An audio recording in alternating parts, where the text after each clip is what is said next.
Hi friends! It is so good to finally get to sit down and talk to you. I'm sorry that I've been absent in my long form videos, but my husband and I moved to town over last month, and that was a sudden and very commanding and full process. I was so focused on everything associated with moving and getting our house set up and everything, I just really didn't have time. But I'm back, and there are more of you now. So, if you are new here, I'm Poe.Darcy. I am a YA author with a completed contemporary manuscript that I'm getting ready to send out to agents and publishers soon, and a fantasy fairy tale retelling that is waiting to be edited. I try to post at least 2 shorts a week and long form videos on the first and third Friday of every month. I do this to document my reading and writing journey and connect with you guys. I've got content coming up to update you guys about my book and the querying process and all that, but today we are continuing the journey through the Renegades trilogy by Marissa Meyer with my review of Archenemies. Since this is a review of book 2 of the series, this is going to contain spoilers for Renegades and Archenemies,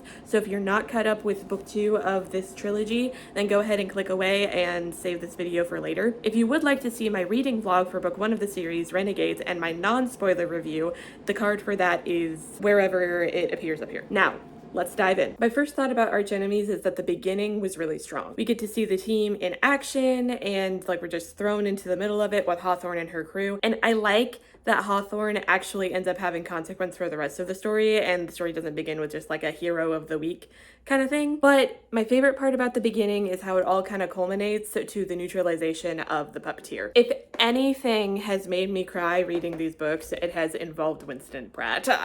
I don't know if that's an unpopular opinion or experience, but the first time that I can remember something from the Renegades trilogy really making me visibly emotional was in Renegades, when they're doing the interrogation scene with the puppeteer and he's reminiscing about how he used to do shadow puppet shows for Nova when she was little. And even though they were both villains, and the reason they were in the place where they were doing those puppet shows was that they were hiding out, sort of, it's just it just felt so pure, you know? But the way that the beginning of this book handles the puppeteer's neutralization, the writing pays such particular attention to the way that the depletion of his power impacted an already very frail man, and that made me feel that regret with him, even though his power is one that really should never have existed because its only purpose is controlling children. And then seeing the number of people that celebrated it while Winston was just weeping in the middle of the room, and hearing Dana,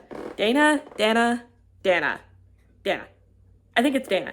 Hearing Dana chastise her team members for even suggesting that Agent 10 might not be the best thing in the world, it set up the, conversation and the tension for the rest of the book really well. I think the conversation surrounding justice and governmental control kicks off really well when we find out that the goal for Agent 10 is for patrol teams to be able to use it with unconditional discretion at any time that they think necessary. I think the control conversation is then best expanded upon by Adrian's internal struggle. Yeah, Nova definitely has a lot of strong feelings about Agent N and what the Renegades do, and she's got her grudge against the Renegades and everything, but that's not really a surprise for her character. We, the audience, know that that's why she's there. We know that she's got her whole double life thing going on, and that she's working on dismantling the Renegades from within. So all of her actions and her opinions on the whole Agent N concept make sense. Whereas with Adrian, he has the Sentinel as his own secret way of defying the Renegades, but that's not why he's doing it. He's still loyal to his family, his friends, he's still a renegade, but he just doesn't agree with everything that they do and all of their methods for things, and he thinks that, there are better ways that they could be going about it, and he's found his own ways to try to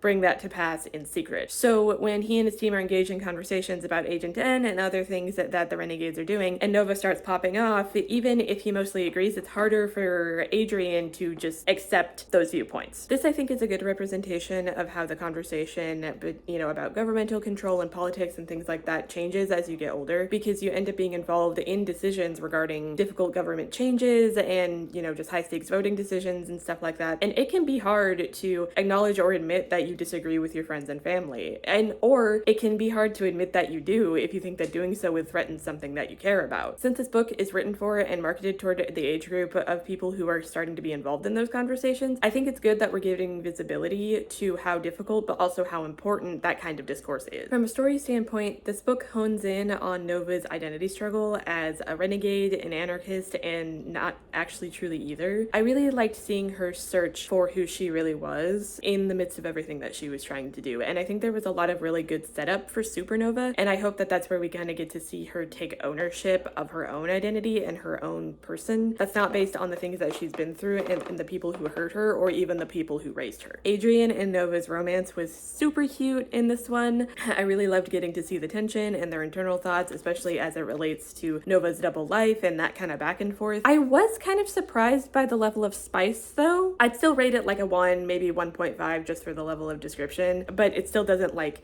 escalate into, you know, or even like fade to black for it or anything. They still are just kissing, but it's a lot of kissing. I'll just say that. The reason that this surprises me is that the Lunar Chronicles, also by Marissa Meyer, barely had kissing in it, I think except for in Ferris, which is the novella about the evil queen. I would just say if you know a young reader who liked Lunar Chronicles and wants to read Renegades, just be aware that they're different in that way. I did like how the kissing scene between Adrian and Nova didn't exist just to further their relationship. It actually served a purpose in the plot. It was a believable way that Nova could access the vitality charm. Like with Renegades, I did struggle with the pacing of Archenemies. My struggle comes in times where it seems like there were 2 or 3 chapters assigned to things that could have happened in one, like the sidekick Olympics and the conversation about Nova's dream. I really feel like that could have just been one chapter. And the reason that I struggle with this is that there's a lot of suspension of disbelief that comes with reading and like following the stories in these books.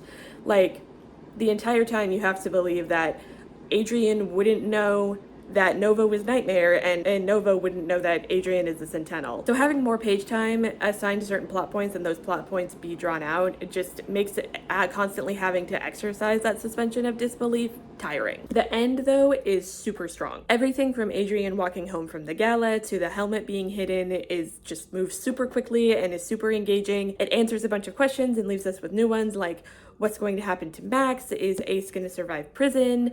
What happens now that Oscar and Ruby know about the Sentinel? I also like how the cliffhangers for both books ended up with us looking at Ace Anarchy in some way. I thought that that was like a cool parallelism and continuity. Overall, I think that Archenemies did a really good job of bridging the gap between Renegades and Supernova without succumbing to second book syndrome. I know that I have some qualms about the pacing, but that didn't grossly negatively impact my enjoyment of the story, and it could honestly just be a personal thing. I left this story needing to know what happens next, and I'm actually already halfway through Supernova, so this book definitely motivated me to get to the end of the series. If you want to see more videos like this, hit the subscribe button and follow me on Instagram and TikTok at Poe.Darcy.Author. I do similar things to this, as well as skits, vlogs, writing advice, and hot takes. If you want updates on my writing journey and book recommendations sent to your email each month, you can sign up for my newsletter, On the Journey with Poe Darcy. The link to sign up for that will be in the description of this video and in my bio. Be on the lookout for my Supernova review, as well as more updates on my reading journey. After this, I'm wanting to incorporate more small and indie published authors because that's the publication avenue that I've chosen. So there will be book recommendations for that coming soon. Thanks for joining me on the journey, guys. I'll see you next time.